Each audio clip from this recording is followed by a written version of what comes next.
দীর্ঘদিনের প্রেমিক ডুডল শিল্পী ও চিত্রকার শান্তনু হাজারিকার সঙ্গে প্রেম ভেঙেছে দক্ষিণ ভারতের অভিনেত্রী শ্রুতি হাসানের। সম্প্রতি একে অপরকে ইনস্টাগ্রামে আনফলো করলে বিচ্ছেদের গুঞ্জন ছড়িয়ে পড়ে। তবে হিন্দুস্তান টাইমস জানিয়েছে এটা একেবারেই গুঞ্জন নয়, এটা সত্যি। বিচ্ছেদের গুঞ্জন নিশ্চিত করে হিন্দুস্তান টাইমস জানিয়েছে, গত মাসে তাদের বিচ্ছেদ হয়। তাদের ব্যক্তিগত বহু মতপার্থক্য ছিল, তাই তারা বন্ধুত্বপূর্ণভাবেই একে অপর থেকে আলাদা হওয়ার সিদ্ধান্ত নিয়েছেন। যদিও এ বিষয়ে হিন্দুস্তান টাইমসের পক্ষ থেকে শ্রুতি হাসানের সঙ্গে যোগাযোগ করা হলে নিজের ব্যক্তিগত জীবন নিয়ে মন্তব্য করতে চাননি অভিনেত্রী। এ বিষয়ে গোপনীয়তা বজায় রাখার অনুরোধ করেন তিনি।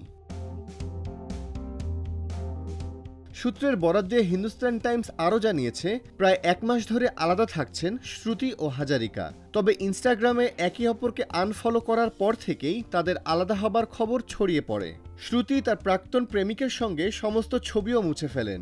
শুধু তাই নয়, সম্প্রতি শ্রুতি সোশ্যাল মিডিয়া থেকে স্বল্প বিরতি নিয়েছিলেন। পরে ফিরে এসে এক পোস্টে শ্রুতি হাসান লেখেন, এটা একটা পাগলামো ছিল। নিজের সম্পর্কে এবং মানুষ সম্পর্কে অনেক কিছু শিখেছি। আমরা যা হতে পারি বা হওয়ার দরকার, তার জন্য আমাদের কখনোই দুঃখ পাওয়া উচিত নয়।